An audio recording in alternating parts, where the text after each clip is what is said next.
Welcome to America with Lloyd Chapman and Bruce DeTorres. It is November 14th, 2024. Lloyd, how are you today? I'm tremendous. I'm in Carmel, California, celebrating my fiance's birthday, and I'm looking out the window at Pebble Beach. Very nice. Are you a golfer? You know what? I can play golf, but I don't play golf. I've got six motorcycles. Playing golf is kind of boring after riding motorcycles. That's a good point. All right, so top of mind, you mentioned let's talk about small business, please. Yep. Some of my followers on X this morning said I should be America's ambassador to a small business ambassador. It's appropriate. That'd be good. Yeah, I can do that. I'm astounded. I'm literally astounded that nobody, I've never met anybody, I've never talked to anybody that knew that over 99% of all US firms are small businesses. Never in my life have I talked to somebody that knew that. When I ask people, they generally say, 30, 40, 50, 60, like that. But no one has ever said it's actually, if you have an iPhone and you go, hey, Siri, what percentage of US firms are small businesses? Ask her, she'll come back and say 99.9%. And nobody knows. And the federal government doesn't know. The federal government doesn't operate on that reality. In fact, quite frankly, I would have to say objectively that the federal government is anti-small business. So when you look at the federal government's policies over the last 50 years, they're anti-small business. Would you define small business, please? The U.S. Census Bureau says 98% of all U.S. firms have 100 employees or less. That's my definition of a small business. Got it. 87% have 20 employees and less, and the average American company has 10 employees. Again, over 99% of all U.S. firms are small businesses. And there's only one agency in the government to help small business. That's the Small Business Administration. And that agency's been pretty much closed. I think we discussed this last time. It's been shuttered. The SBA budget was bigger when Ronald Reagan was inaugurated than it is today. And, the SBA should be one of the largest agencies in government, and yet it's one of the smallest. And the reason for that is in government, as we all know, Fortune 500 firms own Congress. They own it, right? Mm-hmm. And they want every penny the government spends to go to them. So they don't like the Small Business Act that mandates that a minimum of 23% go to small businesses. So for 40 years, Fortune 500 firms, mainly the Pentagon prime contractors of the Pentagon, have been aggressively trying to repeal the Small Business Act, water it down, diminish it, close the agency. And it's documentable. In fact, quite frankly, again, I voted for Trump. I'm campaigning for Trump because of Bobby, right? Because Bobby Kennedy's endorsed him. But if you go to your search engine and search on Donald Trump hates small business, you'll see some stories. But to me, the fact that Trump cut the SBA budget, in my mind, qualifies you as being anti-small business. So again, one of the smallest agencies of government to help the 99% of all U.S. firms that are small businesses, and he cut the budget. That to me qualifies him as being anti-small business. And what were the major resources or things that the SBA does or is supposed to do for small businesses? Well, the SBA is supposed to administer the Small Business Act.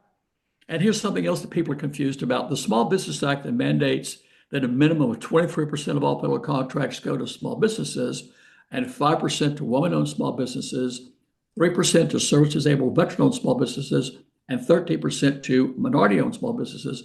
That's the largest economic stimulus program in history. Nothing's ever come close. So if that law were properly implemented, that would give the middle class economy around $350 billion a year in government contracts. And that would create millions of jobs and create a huge boost to the middle class economy. But people get confused. They say, okay, I've got a flower shop in Dallas. I'm not going to get government contracts that won't affect me. No, it affects everybody because the Small Business Act is simply a mechanism to channel that money into the middle class economy. Mm-hmm. And 350 being 20, around 350 billion. that's the 23% of the federal yeah. budget. The government actually to me, uh, hides how much they really spend. So they say that they spend around 750. When the Small Business Administration claims they hit those small business goals, they're using an acquisition budget number of 500 billion or less. Um, Charles Tiefer is one of the nation's leading experts on federal contracting law, and 10 years ago, he gave me a legal opinion that said that the number that should be used to calculate the percentage awards to small businesses is about 1.4 trillion, and that was 10 years ago. And So, that's more consistent with the figure that Bobby was saying during his year and a half campaign when he added up the military budget, I think at 800 billion, but then with Homeland Security and the intelligence agencies, he was topping it at around 1.3, 1.4, just yep, spent on the military and on national security. So that doesn't really account for any other no, expenditures. And it's a simple search. We could have that at our fingertips soon. I'm not going to do it right now. But yeah, to find I'll out tell you what is something. the total contracts, and 23% is supposed to go to small businesses. And that is the sole, if not the lion's share of the purpose of the SBA. That's what I'm hearing, right? Exactly. When people want to criticize the SBA, they never mention that. They talk about the loan program. They go, oh, should the government be deciding what small businesses are successful or not, and that kind of stuff. Um, but they'll never talk about the contracting program, the largest economic stimulus program in history. Let's put it into perspective. Under the Troubled Asset Relief Program, TARP, was that 2008? Small businesses I got think so. $1 billion. One-time shot, 1 billion. Under the Small Business Act, they get around 350 in perpetuity. A few years later, when Obama was elected, they had what was that, the American Reinvestment and Recovery Act. They gave 2 billion. Again, that's nothing. That's just For and how many small businesses are there? Something like 34 million? 34 million, something like that. Yeah. And I'll tell you, here's a trick the government does. So the government tries to, this is really sad when I think about it.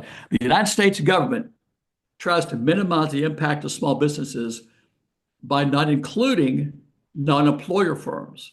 So quite frankly, of the 33 million small businesses, probably 20 million don't have employees. Like, I've got a friend who's a contractor, and I've got a friend who's a plumber. I know a girl who's a massage therapist. That's a small business, right? I Sure. know lots of people that are one person small businesses. Sole That's a small proprietorships. business. Yeah. But the government tries to exclude those, and they'll say employer firms, right? But the truth is, most small businesses are one person operations, right? Sure. Yeah. Again, it's just a government trick to minimize the impact of small The businesses. solopreneur, the sole proprietorships. Sure. Yeah, Yeah. yeah, that's a small business. Yeah. So you're either small or large, and if you're just by yourself, you're a small business. You're not a large business, right? Yeah. Yeah. And they use that statistic to try to say the small business only creates 66% of net new jobs. Right. No, it's And 98%, And right? in case uh, this is brand new to someone watching or listening, when you say it's the largest economic stimulus plan, that's on paper because it's not implemented. Yeah. Yeah. Well, you know what? Yeah, you're right. I would say, and again, I've been suing the government for 36 years. Um, I've seen things no one's seen. Um, and I would say the small business are getting 3%. And again, that's based on Professor Tiefer's legal opinion. That's based upon data from the Federal Procurement Data System. When you look at that, so as opposed to 23, it's 3. So let's talk about this. A few years ago, the Senate Small Business Committee released a report that found that for every 1% contracts of small businesses went up, it created 100,000 new jobs a year. So small business is supposed to get 23. Looks like they're getting 3. They're being shorted by 20%. If Trump would simply enforce the 1953 Small Business Act, that would create 2 million net new jobs a year. It would virtually double the number of new jobs that are created in America on an annual basis. So the government's claiming that they create around 2.5 million new jobs a year. I suspect that's as inflated when they claim they gave small businesses 23, they gave them 3. Hmm. I suspect that number is highly inflated. In fact, quite frankly, Sure. wouldn't shock me to find out that we're actually losing jobs. We're not creating jobs, we're losing Mm. jobs, right? Mm. Right. Well, let's just assume the government information is, accurate. If Trump just enforced the 1953 Small Business Act, gives small businesses a minimum of 23% of the total value of all federal contracts, Right. that will double the number of new jobs. And that's never been done. That would be historic. Can you imagine that? And A this is, historic economic boom from yeah, complying with the law that Dwight Eisenhower passed in 1953. right. And I Now, think it was in 2004, you launched the American Small Business League, right? yes, And that's where folks can learn all this and get this at their fingertips. And that's asbl.com. And then create a part-time hobby, everyone should, of lobbying their federal representatives, their local congressmen and their two senators, and bombard them and harass them with the question, when will you force the executive branch of the government, the president, through the SBA, to fulfill the mandate of the 1953 Small Business Act, whereby 23% of federal contracts are supposed to come to us, we the people, with our right? 33 million, Well, 34 million small businesses. we're being cheated. The federal government is cheating the American people. If you're a policeman in Miami or a school teacher in Dallas, you're being cheated by the federal government that money that's supposed to go into the middle class economy is not. By the way, it's being diverted to Fortune 500 firms, right? So again, you can go on your search engine and search on Fortune 500 firms getting federal small business contracts. There's one that Mother Jones did. I think it's called Corporate Giants Reaping Billions in Federal Small Business Contracts. Ralph Nader's group. What's Ralph Nader's group's called? I forgot. Ooh, I used to know. I think I But used they've got a report called Slighted. By the way, there's been a dozen federal investigations that have shown that, so it's not like a conspiracy theory. There's been a dozen federal investigations, a dozen investigative reports on every TV station in the country, back in the past, and there's no question about it. But yeah, the American people were being cheated by the government. to. Right. They're taking those funds that should go to us and they're diverting to the Fortune 500 firms. And by the way, Fortune 500 firms haven't created one net new job in over 40 years. I say that every time I'm talking, probably.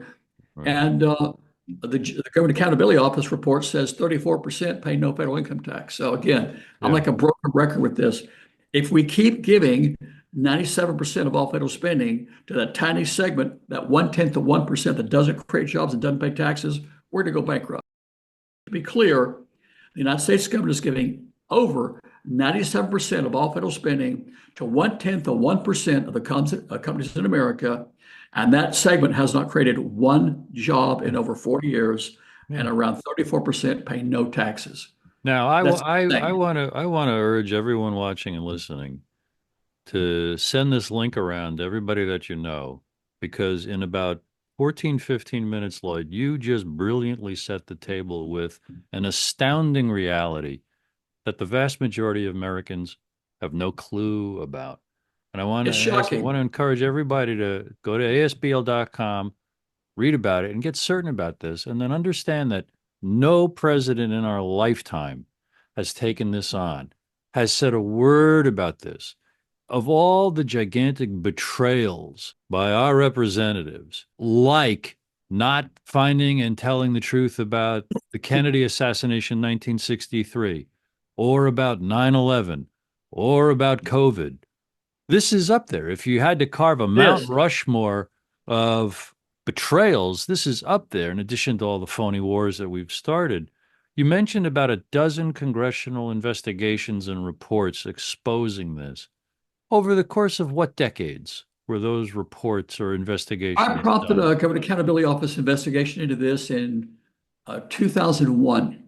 To the best of my knowledge, there had never been a congressional investigation or an article Uh, exposing the fact yeah, that the real recipients of federal small business contracts are Fortune 500 firms. sure, Until I convinced the Government Accountability Office to look into it, sure.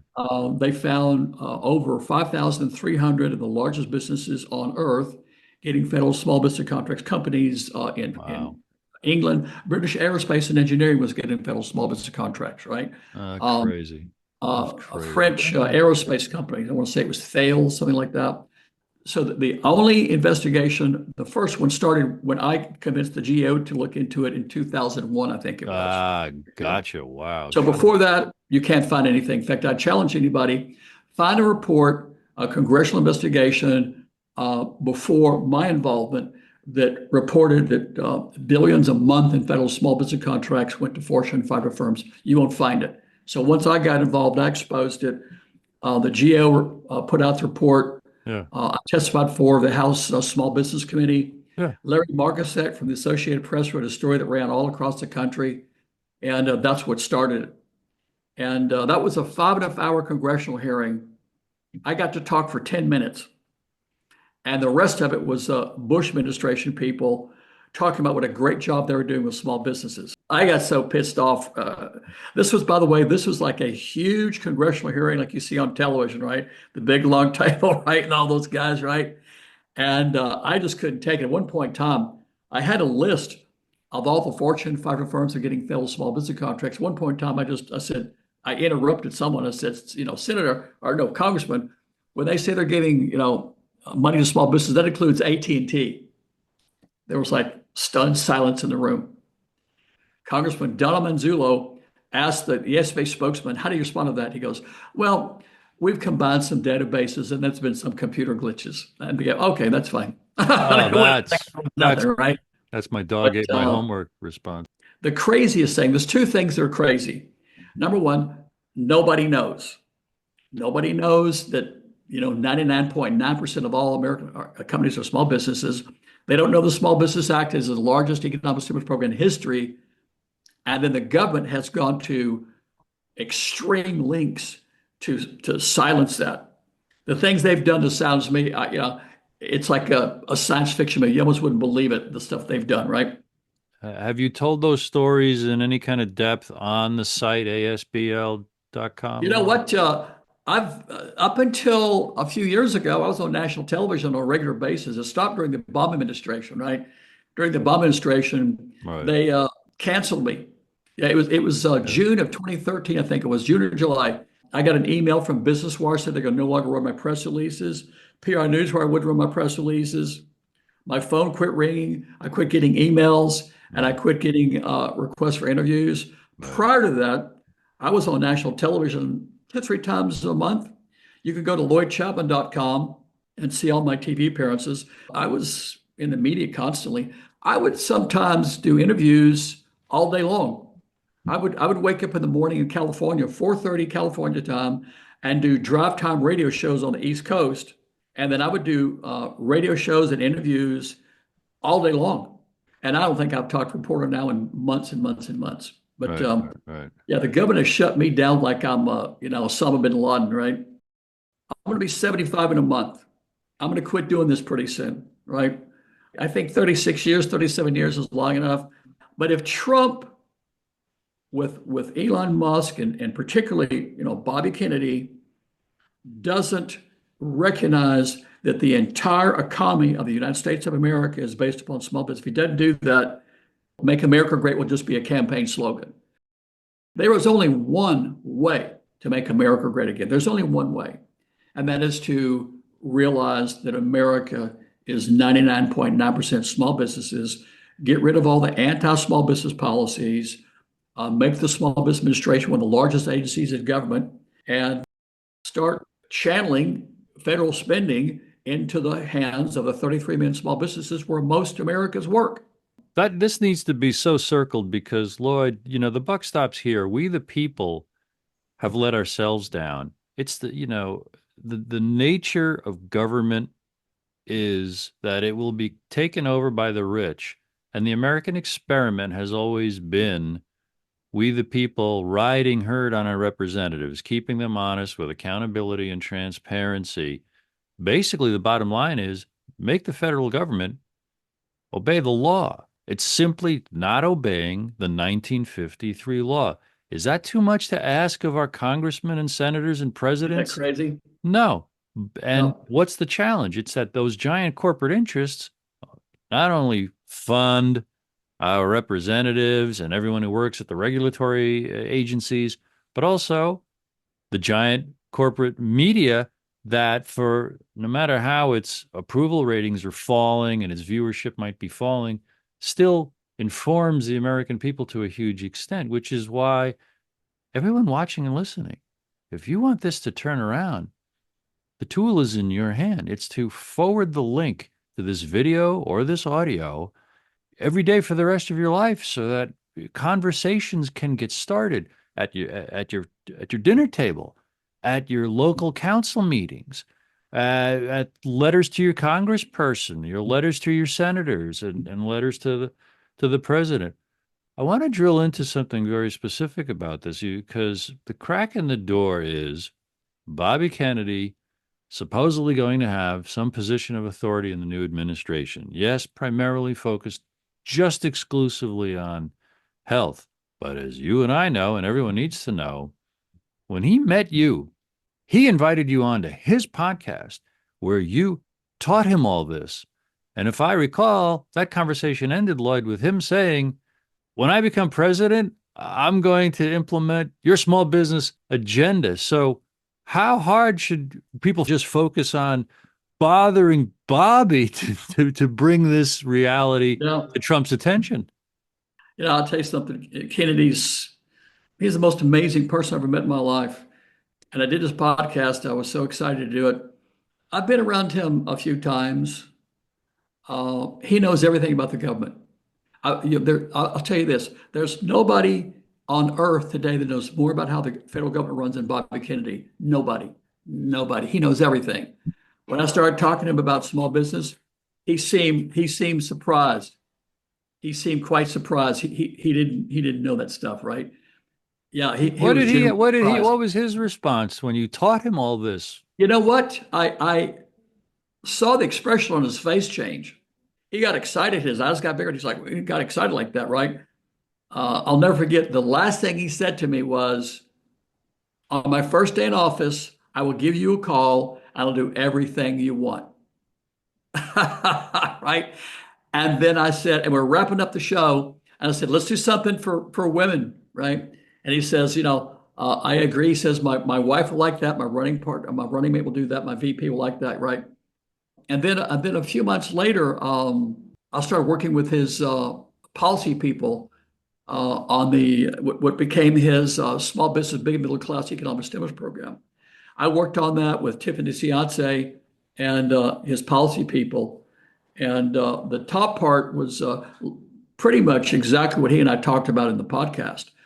And the bottom part is Tiffany Ciance's issue of trying to help small businesses that are franchises not be cheated by private equity firms, right? I hope that Bobby Kennedy can get Trump to realize that America is a small business economy and adopt his program. People should go check it out. It's called a Small Business Big Middle Class. The top part of the economic stimulus program that I worked with has two main things. Number one, comply with the 1953 Small Business Act, give small businesses the full 23%. And as we discussed earlier, that would create 2 million net new jobs a year. And then he agreed with me that, women are half the population, they own 42% of businesses, and it's not fair that companies owned by men are getting over 95% of all federal spending. So he agreed to increase the goal for woman-owned small businesses from 5 up to maybe 15 or as high as 25. Now, if that happened, if they increased the woman-owned small business goal from 5 to 25, that's 20% more. Remember the Senate study that says for every 1% contracts a small business go up, it creates 100,000 jobs. That's another 2 million. So we have 2 million new jobs from just complying with the Small Business Act of 1953, give small businesses the full 23% of all federal contracts and subcontracts, and then give women another 20%. That's another 2 million jobs. So that would more than triple the number of net new jobs created in America on an annual basis. It would create Mhm. a gigantic economic boom. And I'll tell you something that I hadn't thought about until just a few months ago. It would increase tax revenue dramatically. So today in America, as we discussed, we're giving 97% of all of our spending to this tiny 1/10 of 1% that doesn't create jobs, and 34% pay no taxes.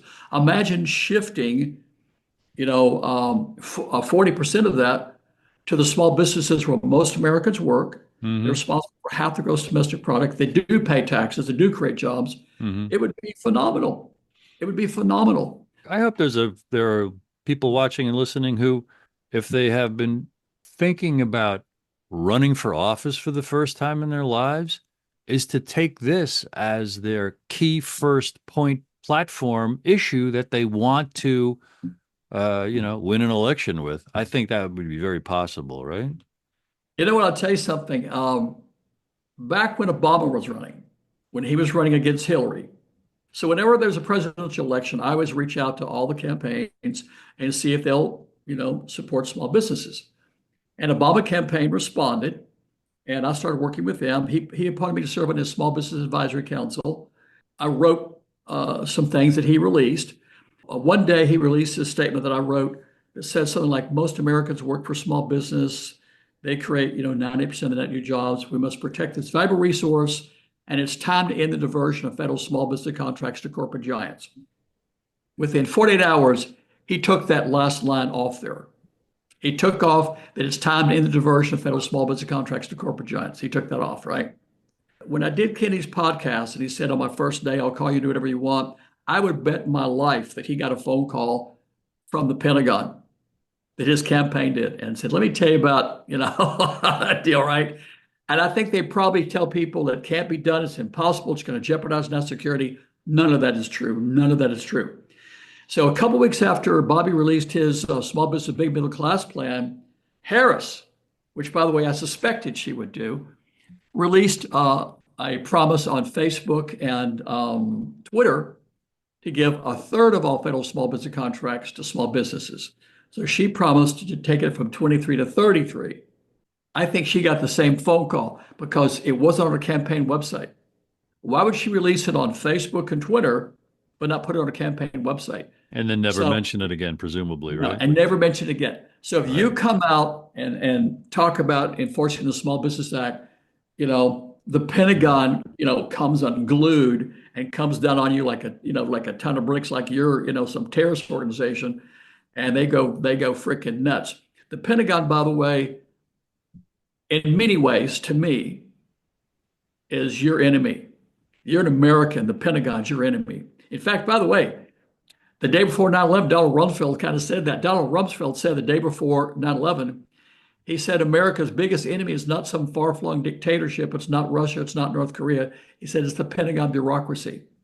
He said it's putting the lives of men and women in uniform in danger. He said that, and then he said that he said we cannot track $2.3 trillion in acquisitions. That was the day before 9/11. Yep. And you can look this up on your computer. Look up 35 trillion missing at the Pentagon. Well, also the when Well, he the on September 11th, the part of the Pentagon that got destroyed were the offices that were tracking and investigating that yeah, missing money, among other things. yeah. I'm sure that was just a Conveniently, coincidence, right? sure. You've got some concerns, let's say, about what Trump is doing, and I wanted to ask you to go into that a little, if you would. Trump has a documentable track record of being anti-small business. Please show me one policy as president that benefited the 98% of all U.S. firms that have 100 employees or less.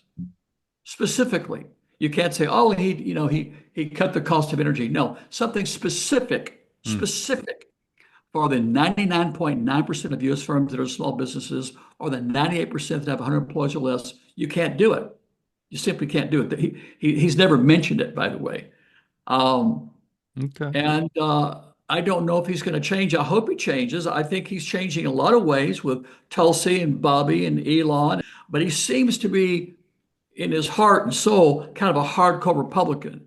And hardcore Republicans are viciously anti-small business. It started with Ronald Reagan. Ronald Reagan tried to close the Small Business Administration and end all federal programs for small businesses. That's insane, right? So Reagan wanted to end the programs for the 99.9% of all U.S. firms that are small businesses. Why? For Hmm. what? By the Hmm. way, when they say they want to close the SBA, they say, oh, we want to shrink government. well, how about the 35 trillion missing from the Pentagon? Why don't you go shrink that, right? Well, how did you go find But that? Right. Yeah. yeah, yeah, closing the smallest agency in government, it means nothing in terms of shrinking government. But anyway, so start with Reagan. Yeah. I have a friend that was in the Oval Office when Bush told Hector Barreto, I want this agency closed by the end of my first term. When he appointed Hector Barreto head of the SBA, he told him to close it, right? Obama tried to close it by combining it with the Commerce Department. The Commerce Department represents Fortune 500 firms. The SBA represents small businesses. Combining the Commerce Department and the SBA be like combining the Ku Klux Klan and the NAACP, right? They have polar opposite, Right. views. Right. I know a guy, Jerry Glover. I haven't talked to Jerry in years, but Jerry told me a story. He was in the Clinton administration, he knew the Clintons, and he said that President Clinton called him into the Oval Office one day, as I recall. He told me the story like 15 years ago, and Clinton set him under a lot of pressure to close the SBA. And Jerry said he told President Clinton, "Well, if you want to do something for the economy, you got to do something, through small business. They create all the jobs." So when you look back on the Clinton administration, he was the most pro small business president in my lifetime. And when he left office, the economy was roaring, booming, and we had a surplus. That Okay. was before that congressional investigation, right? Right. I didn't know any details about it back in those days. I didn't really learn about that Well, until that'd be interesting to see, to find out exactly what he did to hold those up as examples of this is what a president could do. It would be helpful. We yeah, can look into that. I would imagine that small businesses got a lot of government contracts. He and his people were pro small business. Right. Hillary Right. Clinton's pro small business.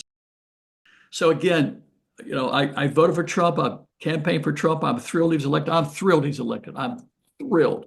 If Harris been elected, it would have terrified me, right? By the way, notice how the stock market, skyrocketed when he was elected. She'd have been elected, would have tanked, right? So I'm a Trump guy, but he does not have a track record of being pro small business, and I'm concerned that Hmm. that's not going to change. We'll Right. find out pretty soon with who he appoints to head the SBA. I hope he appoints somebody, great, Yeah. Yeah. but I'm concerned. Sure. I'm just concerned, right? But This is, again, I got I it. hope Bobby can straighten him out. It'd be nice if he listens to Bobby about this, and if Bobby goes outside of the health parameter to tug on his sleeve, like, listen, this is the engine to help.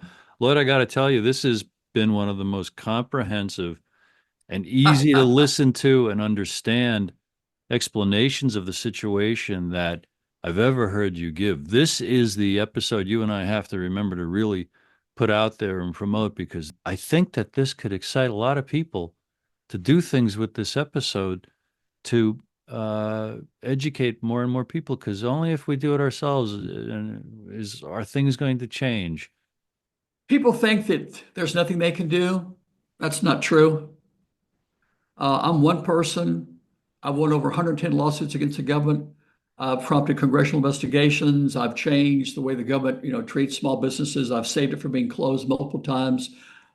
Before, by the way, a lot of stuff I did was before I started the American Small Business League, right? But if people are concerned about so many issues like abortion and gun control and all this stuff, right? Probably the most important thing to our country is this issue. It affects most people, have the biggest impact on the country, the economy, and people individually. I would encourage people to talk about it and blog about it and write your congressman, your senator a letter, but just be aware that you're being cheated out of trillions of dollars. In the last decade, the middle class economy has been defrauded out of, I would say, probably $3 trillion in the last 10 years. Think about that. That's millions of jobs that weren't created. That is unimaginable anxiety and fear and homelessness and poverty and suffering that could have been avoided. Yeah, when I drove. I was in San Francisco yesterday, and I drove here to Carmel, and I went by this street of all these homeless people. And when I see it, I think about something. The homelessness that we're seeing, that's a direct result of giving 97% of all federal spending to 1/10 of 1% that don't create jobs and don't pay taxes. Right. So I think if Trump were to adopt Bobby Kennedy's small business, big middle class economic stimulus program, I think it would have a huge impact on the homeless problem and so many other problems, right? And But Trump, I printed out Trump's platform. And number three is end inflation, make America affordable again. Number five is stop outsourcing and turn the United States into a manufacturing superpower. And if he tells us he's pursuing those goals by implementing policies that help the largest corporations, it's a con job. But you know what? I have not seen that, but now that you said that, my heart just sank. He didn't mention small business, didn't mention it. And he never has. And it looks to me like nothing's going to change. So I had not seen that. But for him to not mention the 99.9% of all companies in America that are small businesses shows that he's not going to change and well, make number America six, great. It's going to yeah, be just a campaign slogan. number six is large tax cuts for workers and no tax on tips. Let me look for anything economic here. Rebuild our cities, military, cut Nothing about federal small fund. business, right? No, no, it's 20 points at And doesn't mention uh, small businesses. donaldjtrump.com/platform. There's 20 agenda items, a lot of them that were very, very popular. Uh, Lloyd, I want to thank you for your decades of, passionate care about this and your doggedness and determination at some expense to you because of the harassment that you have and some of these stories I heard are on lloydchapman.com. And this is worth exploring every single week. And we're going to dig into some facts and figures about the SBA. I'm very intrigued now to, see what they've been saying for 71 years to justify their existence, all the time ignoring their main mandate, which is steer, please, 23% of federal contracts to America's small businesses. I want to know It's the how they've law. done that sleight of hand? The law. It's federal Okay, law. that's good. All right, my friend. All right. Once again, I want to thank you, and I want to thank everybody for watching and listening today.